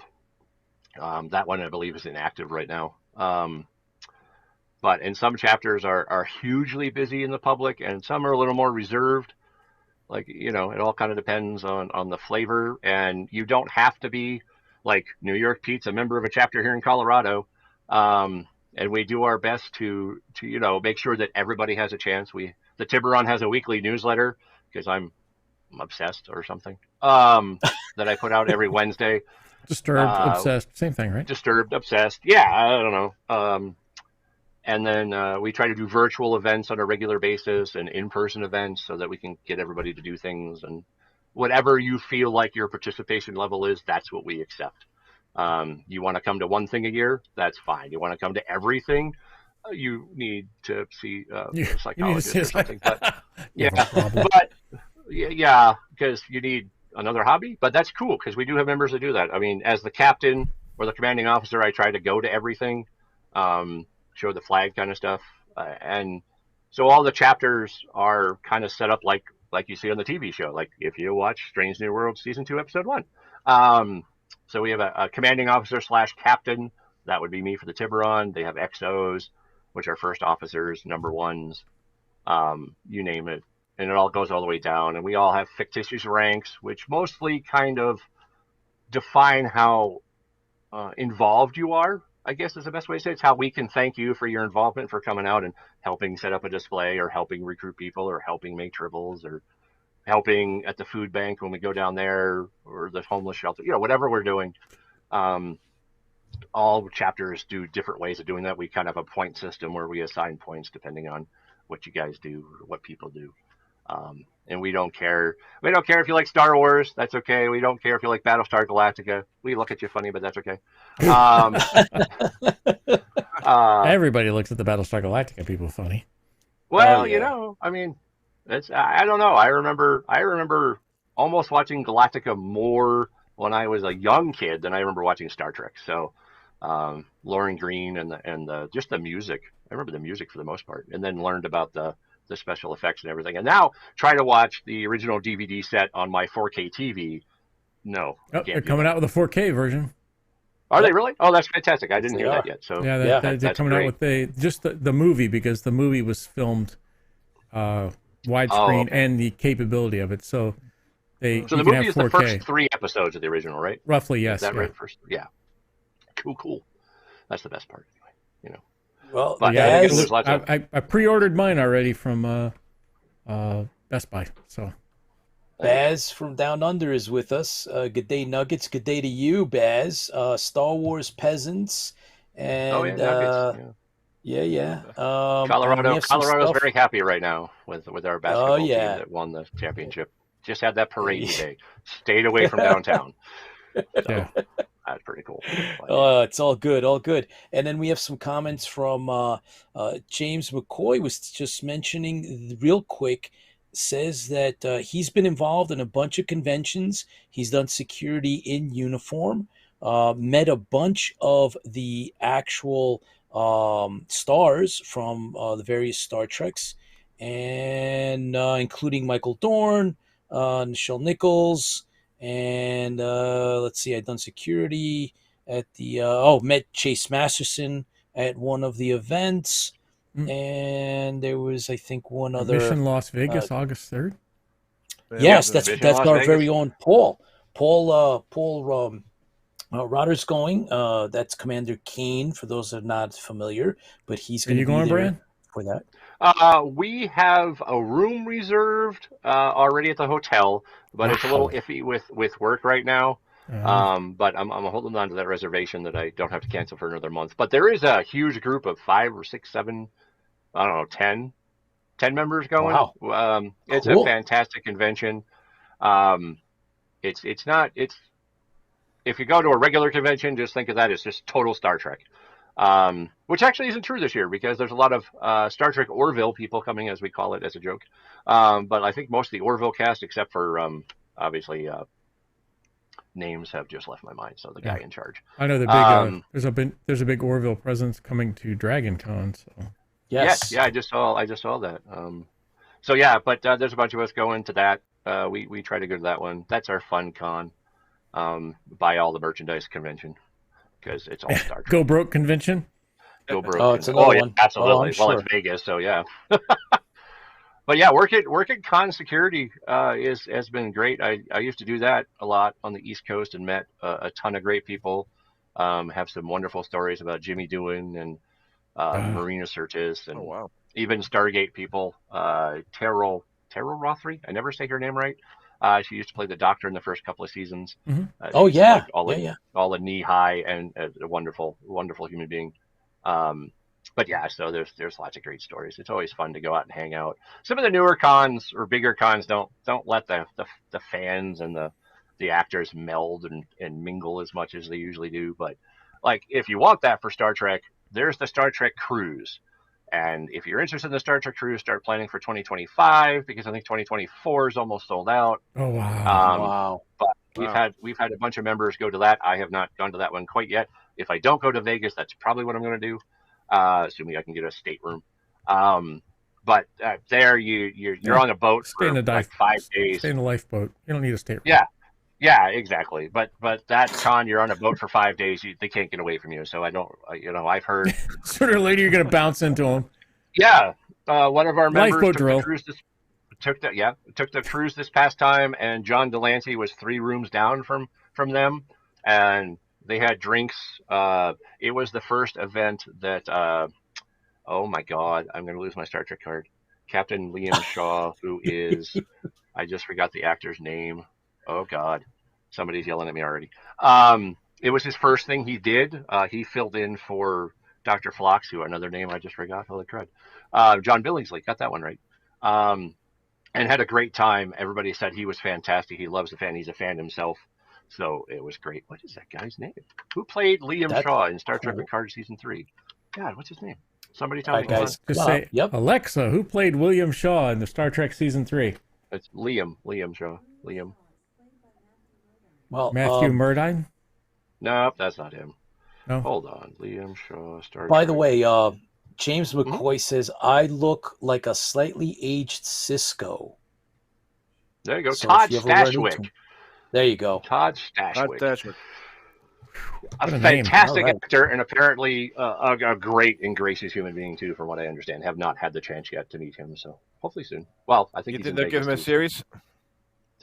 God, if they don't, well, they killed him off, right? But so it's Star Trek. You can all come back. It doesn't really Prequel. matter. I mean, look, yeah, Prequel to a prequel to the show, to the thing. But we didn't actually see him die, right? So you never saw like the funeral or the grave. You just saw him give command to Seven, and that's kind of the last time you saw him. He just passed out. He could have been unconscious. A doctor could have shown up. It's Star Trek, right? I mean, we brought Spock back. You brought Spock back. That's right. Picard back, brought Kirk back, brought who haven't we brought back yet? So exactly. So yeah, there's definitely I a don't way. think Picard's coming back though. No, I think Patrick is probably done. There are some rumors about him wanting to do a movie that's been happening for about a year or two. Yeah. I don't know if that's how solid that is. It could be cardboard or it could be rock. I don't know because rumors for Star Trek are kind of like shoes. They're everywhere. They fly everywhere. Yeah, everywhere. So, hey, Bran, are you familiar with a Midwest Trek convention being held Thanksgiving weekend, Starbase Indy? I've heard of Starbase Indy. Yep. Also, we have a new con coming here in Denver. That's Thanksgiving weekend, which just sounds kind of crazy. So, kind of curious how Starbase Indy does on Thanksgiving. I should find that out. But yeah, I've heard of Starbase Indy. That's one of those like Dragon Con. Yeah, there's tons of conventions. They're everywhere. I mean, Fan Expo right now is the largest, I believe, convention organizer in North America, if I remember right. Because they bought Wizard Con a couple of years ago. Yes, they bought out Wizard Con. Yeah, that's right. Yeah. And they're a pretty good group of people to work with. It's been organizing a convention and working with them can be tough. I'm sure anybody that's had a booth knows that it's not exactly rocket science, but and sometimes I'm they're just not curious. the most There's so many hidden charges on the booth thing, as I found that out. Hey, we'll give you a free booth. Want internet. Oh, you want electricity? Power. Oh, that's going to be something else. Or a you want air? Oh, no problem. That's going to be something else. Well, you want a chair? Well, that's something else. Most conventions, air and chairs I get for free. Sometimes power. Internet, on the other hand, that's a whole different ballgame. I've already price that makes no sense. We've had buy a house for how much I have to pay for internet. I was looking at, I was like, damn, we really need internet. I'm like, heck, I'm gonna have to find a GoFundMe site for GoFundMe for a freaking internet because just for the internet. Yeah, it's for a 3-day weekend. Like, we want $2,000. I'm like, no, you're not getting that from me because we don't have that kind of money. Well, I didn't Bran, thank you for everything, support and coming around and taking time out to doing our show. Sweating in your jacket. Yeah, sweating in that jacket. Yours brand new. I think I'm down 22. So wring out the shirt later. Yeah, wring out the shirt. Yeah, absolutely. But no, I always have fun talking to you guys and doing this and talking about Star Trek. Obviously, I think maybe next year we'll try to get it back out there to Denver. This year wasn't in the cards. That'd be cool. Meet up with you. I missed my Athena omelet at what the heck was that place right down the road there? From number 3, probably. That's it. That was it. Number 3. Yep. That's it. My Athena omelet was amazing. Oh yeah. There. So on your next check-in, you'll I'm sure the convention will be over, and you'll be able to give us a wrap up. I want to also do a little more promotion on the charity stuff that you're doing. We want to try to make sure we help out with that as much as we can. Help you promote it. Appreciate that. So if you go to usstiburon.org, there is a shop link. Probably don't do it right now. Also, if you're out of state, don't go do it right now. I just hit it. So the better thing is to email me because if you buy a Tribble and we ship it out of state, there's a tax thing. That's why it doesn't work right. It's all for, but just email me at co@usstiburon.org. Just the letter CO at usstiburon.org, and I can hook you up. We can make it work. Cool. But too. Oh yeah, we have our own challenge. We have a few of those left. We have to get some new ones. We're about to turn 20. So some new merch is probably going to come out. We've been talking about a bunch of things, and of course, that Captain's Chair fundraiser will be soon. Oh, there's look at that. So there's the old, there's the Tiburon coin is pretty nice, and then we have the middle one, the Region 17 coin, and then the I don't know what the other one is. What's the other one? The other one's the Starfleet coin, I think, if I remember right. Because Starfleet's got a bunch of merch too. 40th anniversary. They got their own stuff. But the 40th anniversary. Oh, that's cool. That's 50 years with Starfleet. And there's our Tribbles for Charity logo. There they are. This is the old Tribbles, so not all of these are available. But, that's some Tribbles. I got to jump in on that. I'll be getting at least one, so that's for sure. I think you know how to get a hold of me. Oh, yeah. No, I have a clue. I haven't figured that one out yet. All right, guys. Yeah. Well, again, as always, thank you for the time and everything you guys do. Keep fueling your fleet, sir. Well, there we go. So I have my 5th anniversary Tiburon glass, which you probably can't see in the camera, but and my fake Klingon blood wine. Oh, you guys have a great one. Wasn't it Kool-Aid? I mean, yes. Good to see you, Bran. Thank you. Definitely not Kool-Aid. It's Monster. Let's be honest. I haven't had Kool-Aid in forever. Hey, appreciate Kool-Aid. It. Appreciate it very, very much, Bran. Thank you for everything. Yep. And here's to you. Looking forward to you coming back and giving us the next update. Absolutely. Thank you, bro. Look forward to it, guys. Live long and prosper, right? Or peace and long life. Yeah. Cool. So, John, I think your Yes. battle cruiser will be picking you up soon enough. Excellent. Excellent. Excellent. How much is that battle cruiser? $1 million. $1 million. John, you went Cubits. to 1 million cubits. you went out to Philly for con. Yes. Yep. How did went that out- turn out? It was pretty good. It was more a fan expo. You know, a lot of people getting autographs. They had stars there. They had voice actors for video games too. So it was very different. Interesting. The fan expo brought out the Comic-Con in Philly. So Okay. now it's all fan expo. So we saw everyone. I saw Katie Sackhoff. I saw Randy Quaid was there. He got I guess he was tired of living out in the woods, so he came out to sign some autographs. Cool. So he wants to make more crazy YouTube videos. And the cast of I ran Smallville into- was there too. Yes, Oh, I Randy- ran into Randy Randy Quaid. On one of his trips. So I met him, and he seems like a nice guy. He seems all right. He was very knowledgeable. He talked to us for a little while, so he wasn't that bad.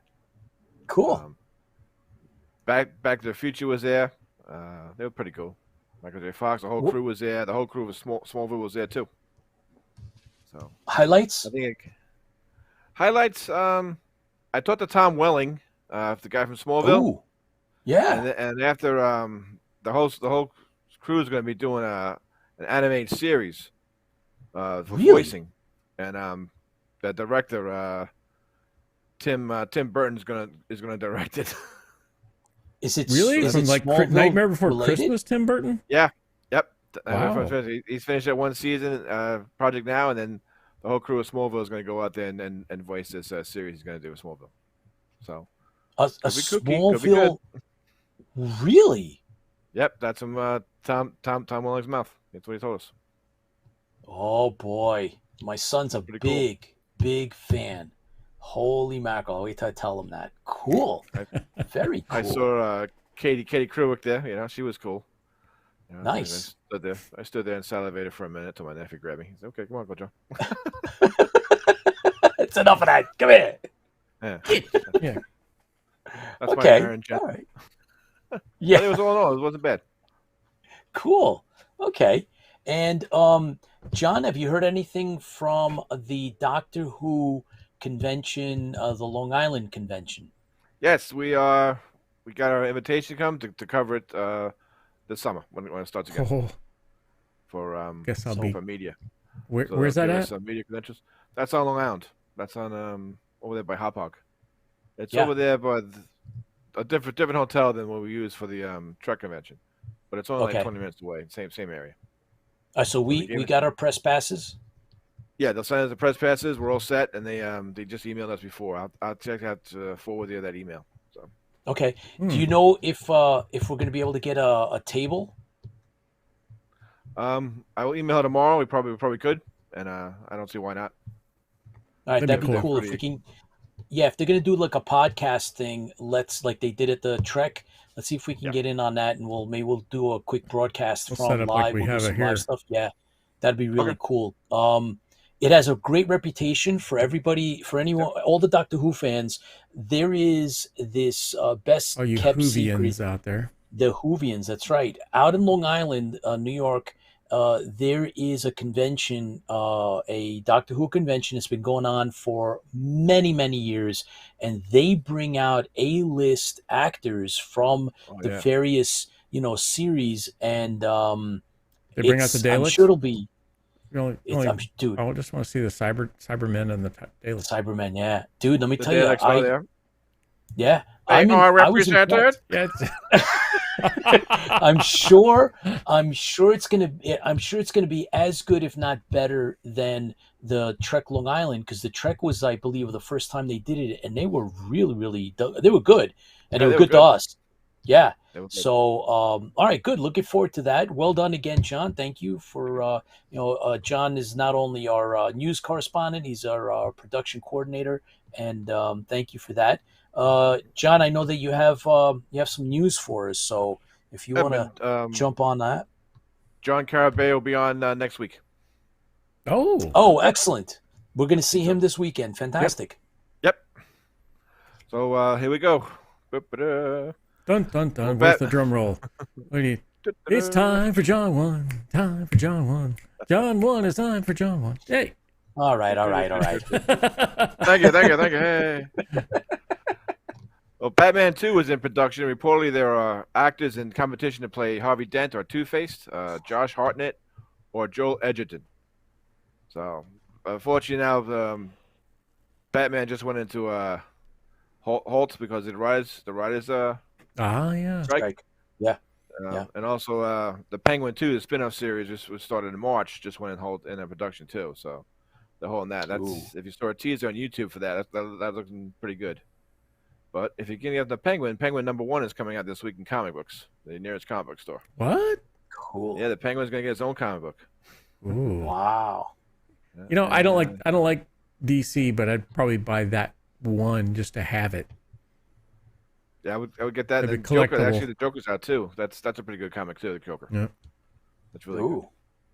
And the Angel and the Demon are on their way back. Good Omens will be back on Amazon July 28th. I have to get the guys to that show. They say it's really good. I need to watch that. It's on my back burner of shows to watch. Oh yeah, definitely.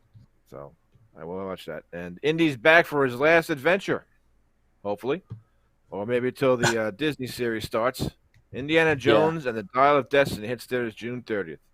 You know, some critics are slamming it. They're like, "Oh, come on, ridiculous." But you know what? So what? It's part of the thing I grew up with. You know, every 2 years we'd say, "Oh, another movie coming out. I gotta watch it." You know, a lot of kids now they won't know that. Like we waited for Star Trek, we waited for Star Wars, and Indiana Jones. Every 2 years, another one. Okay, great. Yeah, I wonder how many people who watch Strange New Worlds have actually seen the original Star Trek. Yeah, not that many. Yep. But no, Strange New Worlds is really good, guys. It was good show today. So I grew up watching them, so I'll still go and see it. But I'll admit the swinging and the vines from the last one, the Crystal Skull, I think that was George Lucas. That was a little bit too much, but whatever. Yeah. But I'll see it. Why not? And what else? The Flash is coming into full swing tomorrow with 2 iconic Batmans, Michael Caine and what was the other one? Played Batman. I don't think he's that iconic. Who's the girl up in the corner there? That's Supergirl? That's new Batgirl. Yeah, Supergirl. Ooh. That's the alternate version of Supergirl. Yes. Ooh. So they try to do the multiverse to try to save his mother, and they go into all these universes. So we will see. Awesome. And also with the ultimate, Henry Cavill plays Superman, which he should still be playing Superman. I don't know why, but he is good. And that brings us to our next series. Ben Affleck was the Superman. Yeah, Batman.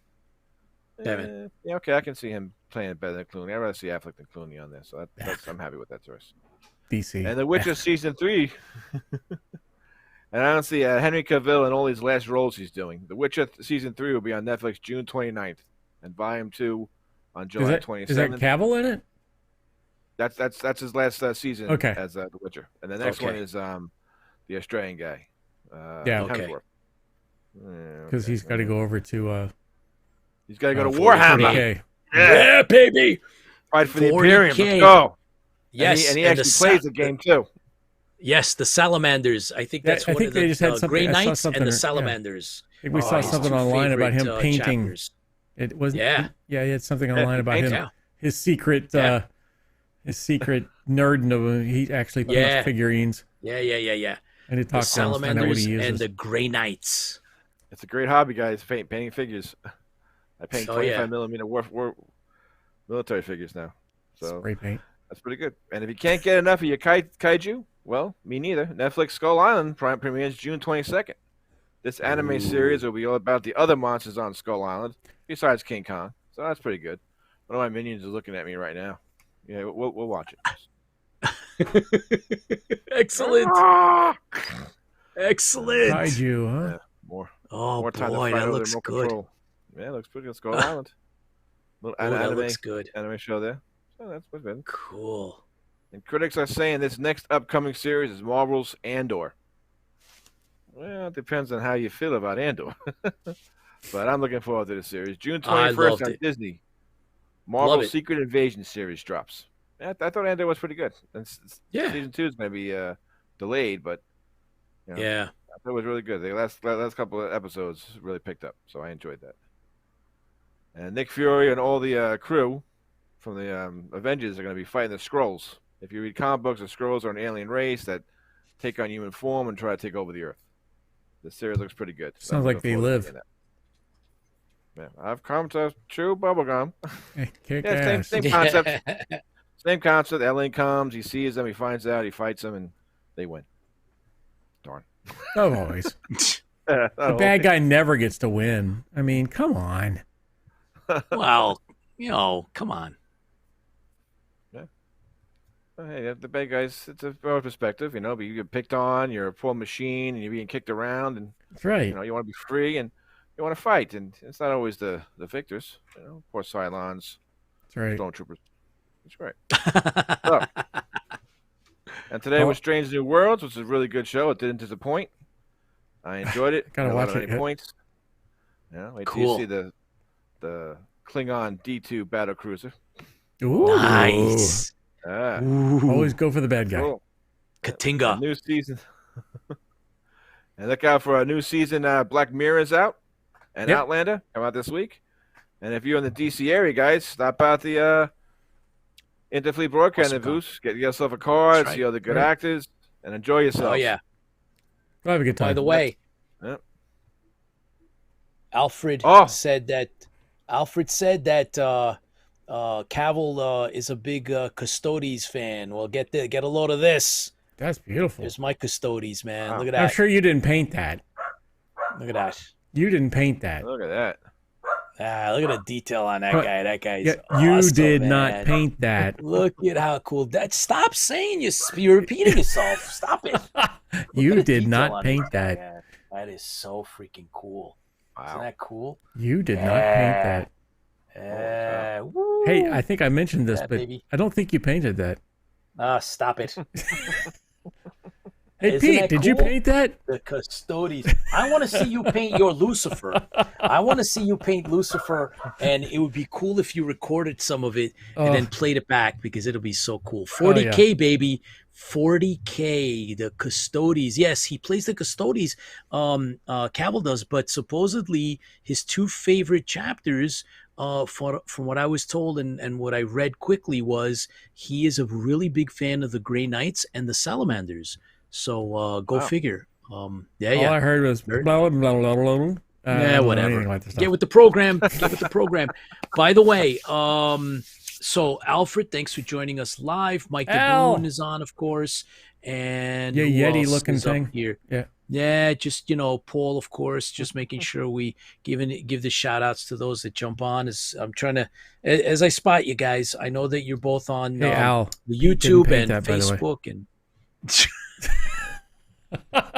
No, it already comes like that. If you knew anything, you'd know that they're that's how they make those now. It would have to come like that because I couldn't paint that. Well, yeah, I don't know about John. John might be a good painter. I don't know if John's a good painter or not, but they come like the ones I got. They come like that, and I already pre-ordered Gilliman, Robute Gilliman, the Primarch. He's like the figure is double the size of the one I just showed you, and he's one of the Primarchs, and so I pre-ordered that be coming in soon. So when I get it, I'll make sure I share it with you guys. And there's a unit of I believe it's the 502 or something like that, or the 502nd. Okay, it could be the 501st. So I guess they got to do the 502nd. It's I don't know, something like that. It's a special forces militarum unit, well known within the 40K world, or at least by some. And they just released those figures, so I got one of those as well. Joy Toy. Figures, huh? Yep, that's right. That's where this is from. Grey Knights are close to Custodes. I don't know about that. We'd have to discuss that. They do have a connection. The Grey Knights do have a certain overlap because they have a high tolerance for chaos and the like. We should have a talk about that on the show one day. But I'll be sitting back sleeping over in the corner because I don't know anything. You're lost, my friend. You're lost. A lot of those authors that do those books, they're contractually obligated. They Yeah. can't. They can't come on and talk. Yeah, they're Really? they're sequestered. Yeah. Yes, they cannot. It has to Wow. go through the corporation based on the responses that John got. The franchise controls it. We'd have to go through the franchise holders, and then they have ultimate approval of the interview. So it would have They to be take pre-recorded. all the fun out of it. Yeah, it has to be pre-recorded. So, yeah, I will school you, Chris, is what Alfred just said. So there you go. I should be going down to Georgia sooner or later to meet up with him. So Oh, a model. We could do a model figure painting party on Zoom. Mediocre modeler, who actually has his own station, his own channel. So for those of you that haven't seen him on social media, Mediocre modeler, who is a guest, he sometimes will fill in for me as well. Mediocre modeler worked with us as our prop master for the Stranded Warrior, and attended a convention, and he won. he got bronze. He won. WonderCon. He won. Runs. Yeah. And special honorable mention or something. Yeah. He won. He came out of there winning all kinds of medals and certificates, as he is worthy of. So congratulations, Mediocre Modeler. Well done for that. So and he was nice, broadcasting. Yeah. Right, John. He broadcast from the video there. convention. Yeah, so we got to see him in action, doing his thing and showing off his work, and his he models. was Mandalorian. Yeah. That was a really great blast that you put on that Stormtrooper blast. That was nice. Oh, They had a yeah, Hawk- absolutely. Very cool Very stuff. creative. So here's to you, Mediocre Modeler. Congratulations. Keep working it. Mm-hmm. My son Connor plays and has quite the army, Chaos Marines, I believe. Whoa, Mike. What? Wow. Oh, wow. That's impressive. Yeah, Alfred, very cool. He does good stuff. Yes, he does. So thank you for your update, John, and keep up the good work. We really appreciate it. And we'll see you soon. Keep doing what you do, buddy. Thank you very much. You're the man. Get those Have fun daggers this under week, guys. control, sir. I want to see. All right, we will. Minions and daggers drive me crazy. Okay, guys. All right, take This care. is to you, John. Thank you. Thank you. All right. And then there was the CYLON Apocalypse. Yes, let me move over to the CYLON Apocalypse overhead. Yeah. All right. Stand by. Real quick. Paul just put up our own the Battlestar Galactica's fandom's Commander Kane, 76 cycles to Dragon Con. So that's getting close. However, in the meantime, we are going to be at Awesomecon this weekend, 16, 17, 18 of June. And we will be at our own booth at the convention. And we're going to have some of a co-star and supporting cast member from the Stranded Warrior will be there signing autographs for free and taking pictures for free as well. So if you're in the neighborhood, come and visit us, please, and meet Diana Durango, Jimmy Shirts, and Superfan Fran will be there as well on Saturday. And we have and the most exclusive important giveaways. Count Ibley will be there as well. That's right. That's right. So yeah, and now we're going to do the CYLON Pete picked Apocalypse. this one. I did not pick this series at all. I am very happy to have picked it. It sucks. And this 4 issues, right, Chris? There were 4 issues. I think it's 4, yes. But And it was written- I know the. Go ahead. It was written by Javier Grillo Marxwash, and Yeah, we're gonna. art by nothing like. I'm sure we destroyed that name. Carlos. Yeah, Carlos Rafael. Colors by Carlos Lopez, and letters by Bill Tortolini. Yeah, I like the special thanks is Ron Moore. Okay, Yeah. not sure what the heck that's about. This is based in 1978 Galactica, Yeah. but whatever. whatever. And then based on Battlestar Galactica, created by Glenn Larson. What I like is they had this. So this series actually had 4 covers. Well, there's 6. Yeah, it's 4. Yeah, there were 4 issues. I'm sorry, 4 issues, 6 covers, and yeah. I have 4 of the 6 covers. I'm looking for the other 2. So, Well, maybe this weekend we might be able to find maybe some of them. those 2. So That'd be kind of cool. yeah. Yeah. Anyways, so I Oh my have God. that. Ooh. That's a good one. Yeah. There's another one. Do you have the one with Lucifer on the cover? That's issue 3. Yes, I have issue 3. Yeah, that's a good one, man. But this one, That's I a like good this one the best. That's cool. That's cool. Yep. So let's roll through this real quick. We'll do a comic book breakdown. Yes, but we're only going to do issue 1 anyway. Yeah, oh, exactly. Not, Yeah, we not only the whole do thing. one. It's just issue 1. But I think the art in this thing is amazing. It is. It really is. You know, I like they go back to the Glenn Larson. They go back to the you know, there are those who believe. This whole thing comes through, and it's Starbuck and Apollo out on patrol, and of course, once again, I love the use. It's holy frack, Apollo! I'm scanning hundreds of raiders.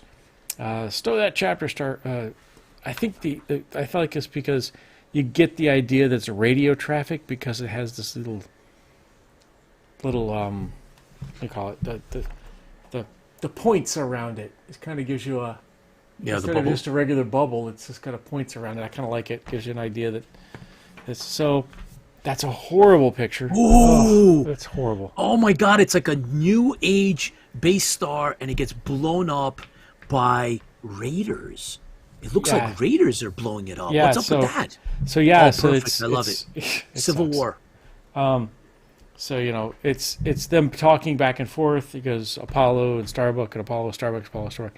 It's great, you know. But they're talking back and forth, and like they discover that, hey, that these Cylons are attacking each other. What the heck's going on? So, but you know, we get to figure it out later on. But it's a horrible picture. I mean, It's beautiful. I had friends beautiful. on board that base star. Yeah. Goodbye. Bye bye. So, more pictures of it exploding, and then of course them trying to figure it out. It's horrible. They're I mean, only robots. yeah. They're only robots. Oh wow!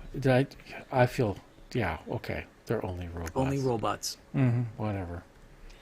So, but you know, I like this part. One of the things is like they're actually a new piece in this is they actually have magnetic connections, so they're magnetically connected to something. So he had a perfect pair. So this is back and forth. It gives you the idea behind Starbuck again. Starbuck is, you know, he's like, no, I'm not going to die because I have to get back to a game, and Boomer is holding our cards so we can go back and get into our game. He was winning. So Of course. it's typical Starbuck, typical stuff there. So but I think it's beautiful. I can say the artwork in this is just amazing. Okay, so I want you to know officially that Alfred is ticked off and says, no, they are not only robots. That's right. Thank you, Alfred. Glory of Caprica, says Paul. Thank you, Paul. Yeah. Oops, this is what happened last time. So this is exactly what happened last time. I turned this picture. I couldn't figure out what was going on. I forgot. Oh, there's another page here.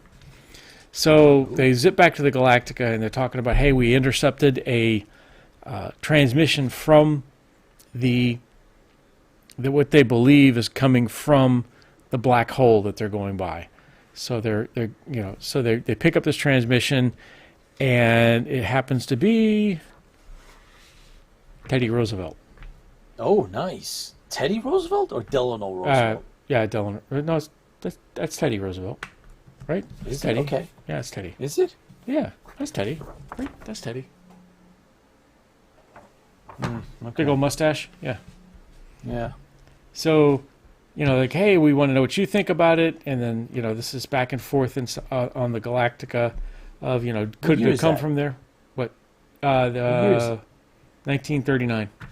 Ah, it's Delano Roosevelt. Really? Looks like he's got a mustache. Supposed to be. Looks Well, like a mustache. that's weird. Is it an alternate world? Oh, I guess there's not a mustache there. No, Oh, there's not. here. Okay, now I'm gonna grab my copy. Yeah, it's not a mustache there. I thought there was a mustache there. It's just a shadow. Just a shadow. You see mustaches? No, come on. See, I can get ready to shave mine off, and that's what happens. I feel mustache envy. World Fair of 1939 to all mankind. Mm-hmm. Yeah, it's supposed to be Delano Roosevelt. Yeah. Okay. I think you're Okay. right. Yeah. I thought there was a mustache there, but there's not. FDR, baby. That's FDR. it. So Yes, Alfred, that's right. Apollo and Starbuck go and check out the shot down base star. It's horrible. Woohoo! With the smoke and oh, Excellent. Bye-bye. it's like Cylon 9/11. Oh, come on. So they go on board, they check it out, and then on board, they've got this. They got Batman-ish freaking things that do that, and they got flashlights and everything else. But so they go down there. Against that, man. You don't like Batman. You don't No, like I don't like flashlights. What's the matter with you? It's Batman. Oh. So they go down and check it out, and of course, all they find is pieces and parts of Cylons down there, and they've got this weird goo that's on them, and they're like, don't know what the heck that goo is. It's probably the stuff we drank tonight. 'Cause it's dark and black. There's a really bad light hot spot on the right there. Yeah, so perfect. That's Right. better, much better. Yeah. So there's goo. They swipe it off. They're like, oh, what's going on? We don't know what that stuff is. And then they switch back to the Galactica, and this is, we have temporarily moved the ship out of the nebula, and we're looking to get directions. Directions by who? So they're looking through this black hole, and they see a planet. And it says, well, what's wrong with this? What's good about this planet? Well, it happens to be a planet of Cylons on the other side of the black hole. Whoa. So they're like, okay, well, wait a minute. Didn't we just fight the Cylons? Or what's going on with the Cylons? So it's like mirror universe for Cylons. Excellent. Great video. Lucifer. Great pictures here. So, Oh my no, it's God. not Lucifer. They call him Abaddon. Abbadon. Abaddon. And there's gold Centurions. Gold Centurions. Gold Cylons. So they, hey, they're on the other side of this. There's a Cylon planet, and so they switch to the Cylon planet. I love this picture here because what does it look like to you? Can you see it? That looks like it's. What does it remind you of? Sniper rifle. No. What's it remind you of? Anybody? Wow. Remember the window that got blown out in Empire Strikes Back? Oh, okay. That's what Yeah, it I looks don't like like to doing me. that. I don't like messing around with. What, you don't like crossing the streams? Like negative. It looks like the window. So, anyways, it's Abingdon. Two Cylons approach. Two Raiders like, hey, did you guys shoot down the base star? And I'm like, what? Yeah, but he's like, yeah, we shot it down. We saw it crash. I said, but did it disintegrate? And they're like, no. So, okay, go back and freaking destroy it. We want it disintegrated. So he sends them back to destroy that base star. Nice. And I love the pictures here. I really like the Lucifer-ish, but it's Abingdon. Abingdon. Abaddon. Abbadon. Abaddon? I see I'll Abingdon look it up now. because Abingdon's a place in Virginia. Abaddon. Okay, so you're confused. You're in a state of confusion. So, so they're like, by your command, we're going to go back and destroy it. So we cut back to them back on board, and all of a sudden, all of those Cylon Abaddon. pieces, Abaddon,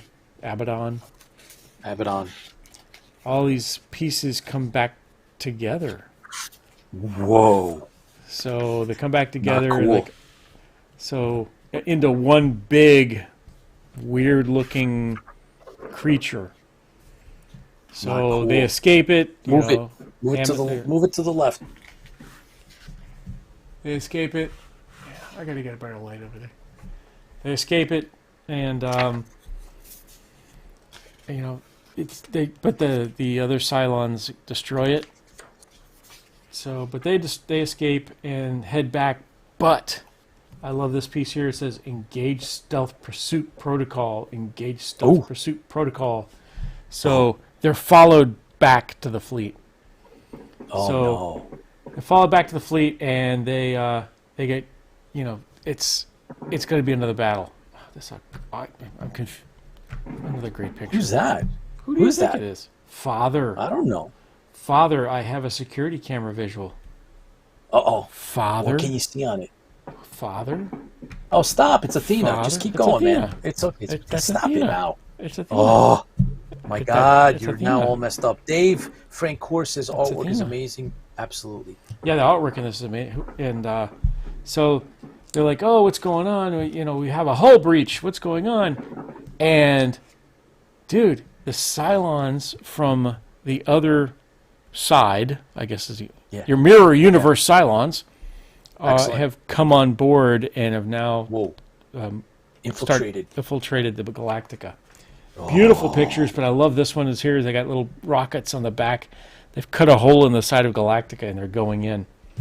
And of course it says at this point you'll have to wait till next week because it will be continued then. Continue. But I love the idea behind flying Cylons. Hey, show us the picture for the next issue. It's in the upper right-hand corner. Oh, this next one? issue. Yeah. Yeah. So Yeah, look at that. Who's that? Whoa. The Who's artwork that? is amazing. Yeah. And then, of course, we got some ads here for Army of Darkness, the Lone Ranger, Focus, and, of course, focus. the new Battlestar Galactica. And then, of course, Some cool stuff. Yeah. more Battlestar Galactica that we have. I don't think we've covered Oh, those yet. now you're talking. Oh, look at covered those yet. the Cylon Centurion's head blew up. Oh, that's cool. That sucks. Anyways, Oh, we haven't covered that one yet, but that's coming. So the Silent That's coming. Apocalypse. That'll be next one. All right, But cool. I love the the artwork of this. Who did the artwork again? It was Right there.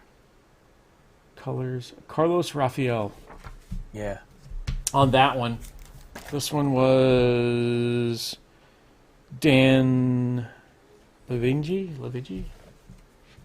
Hey, Chris, real quick, why don't you show Jim a little bit of... who did the cover was Jim Starlin. Okay, Pat Lee did this cover, that's cool. and Michael We Golden need to- did this cover, Oh, that's a great one. Oh my God, I gotta get that. and then I'm getting that one. Carlos Rafael did this one. That's pretty good Didn't too. Carlos Rafael is the one we just bought? Yeah. No. No. It's not. No. That was it's not. Sanchez. Sanchez. We picked Yeah. up some original artwork from Art from Sanchez. Yes. So Which Carlos we will, Rafael when we get did it, that we'll one. feature it. So Yeah. some really good covers, really good art. I really, it's not a bad story so far, right? I mean, Cool. No, it's a great Mirror story. Universe. Yeah. Mirror Universe. Cylons. Oh my Yep. God, that's really cool. Oh, I do have and this then- one too. So if there's people who like the new Battlestar Galactica, Zarek is pretty good. Cool. So maybe we'll have a chance to do that some other time. Yep. So But we I will also picked continue up this. something else cool. Yeah, Go ahead. but let's not get into that because I really want to use that for another show. Just the cover. Show the cover. Show the cover. Show the cover. Oh, Paul, look at this. Do you have this? Hey, Paul, this is Paul, this do was you dedicated have this? to Oh my To, God, look how cool that is. legendary Commander Look how Kane, cool. Oh, Lloyd Bridges. In oh memory. my God. All right, so save it. Close it. Close it. Yep. We're Visions gonna, of we're gonna Galactica. look. We're gonna look up some of the Professor Patton. Do you know anything about that? Because we'd like to look Professor up Patton, some if of you these- know, who am I looking for? Yeah, Let me find the name. yeah. We would love to get in touch with them and have them come on the show. If any We're of looking you, for a L.M. Oh. Woods. LM Woods. Take a look at that, guys. The Colonial Technical Manual. When we feature There's- this, Yeah, there's some You're cool gonna stuff flip. in this technical manual. You're gonna Inside flip of out this. when you see this. This is a fanzine that came out, I believe it was 99 or 98. June of And '99. it is phenomenal. So Also looking for anybody who knows these people. there.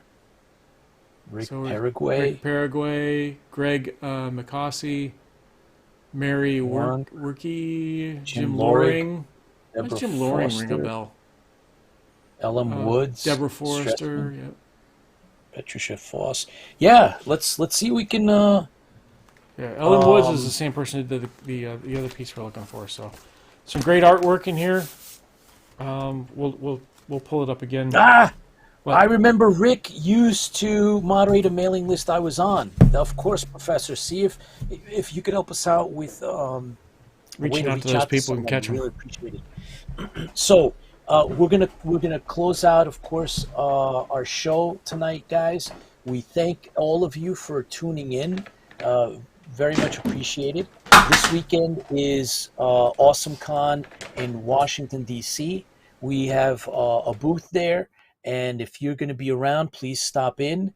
I'm surprised that nobody said anything about Chris's medallion. However, we'll wear it again next time. And we're looking forward to seeing you at the show. We're going to do interviews. Stay tuned. A lot of live broadcasts from Awesomecon. Maybe. Authors, I filmmakers. did some testing, but it was pretty spotty today. We're gonna try. Yeah. But stay tuned. We're gonna have plenty of If material. not, we'll definitely be do a lot of uploading some. interviews. Oh, we're gonna definitely upload. We're gonna have a lot of great interviews. Our Stranded Warrior co-star Diana Durango is she actually texted My minion. me. She's gonna be there. She hasn't been to a science fiction convention Yeah, ever. she's a con virgin. So she's coming out. We're going to have a really good time. And, of course, the filmmakers and Joe Carabeo, he's going to be sending filmmakers and himself. He'll come down. We'll do a quick interview with him as well. So we're looking forward to covering it and bringing you all the greatest and latest from Awesomecon. Oh, wait a minute. Happy Father's Day for everybody. 23. Yes, Happy Father. Thank you for those bringing people that who up. didn't have a Happy Father's Day. So don't forget Happy Father's Day. I got my Father's Day present from my daughter, who really understands me. Few people do. Okay. But yes, I have Prince Voltan. Nice. Very nice. So now you got to find the other ones. And now, of course, now she's done that to me. Now I have to go find these. Excellent. Especially Clytus. I've got to get Clytus. Boy. The boar worms. Got to have the boar worms. So, looking forward to seeing you guys at the con. Bringing you all the all the info from that. So we'll start in the I don't know, I guess what do we say? It'll be early tomorrow morning. Yeah, we'll be there early in the morning, and so we'll start. And we have to set the lights up at the high Friday. Yeah, Friday will be afternoon into the evening. Saturday's from 10 to 7, and Sunday is 10 to 5. Saturday we're actually taking the Convergent to an after party. Yes. So that should be official Awesomecon. We're going to see what that's about. We've done that before. Yep. We did it. But we have never taken a Convergent to an after party. No, we haven't. So we'll see what that's all about. We're looking forward to it. So everybody, thank you very, very much for tuning in. And everybody that watches this after, this is the live version, and then of course it goes into a rerun. It'll be up for everybody to watch afterwards. Thank you for everybody that watches after. Twitter, Facebook, YouTube. We also have some of our episodes are up on we do Twitch as well, but we have some of our podcasts. Some of the episodes Chris we just converted finished them a podcast too, so don't forget that. So we do have them up on Spotify, and we were guests on the Starlog podcast. Podlog. Yeah. And so we reviewed an article from an original Starlog magazine, and that's a podcast. There's a link on IFB. So if you're interested, I even have the exact time. If you just want to jump to where we are, we're towards the end of that particular podcast. You can just go on and listen to us review a great Starlog issue. that I remember originally reading. And thank you guys. Appreciate it. Yep. So once again, thank you. Hopefully we see you this weekend. If not, that's okay. We will be broadcasting from Awesomecon because Awesomecon is just awesome. But to the fans, thank you for hanging in there. Hey, Al, thanks a lot. Mike, everybody, Paul, everybody that we just, we haven't mentioned you. We apologize up front because Lola, because fans fuel the fleet, and y'all are so important to keep those fandoms alive. So here's to you. Here's to you Have a guys. little bit left. See?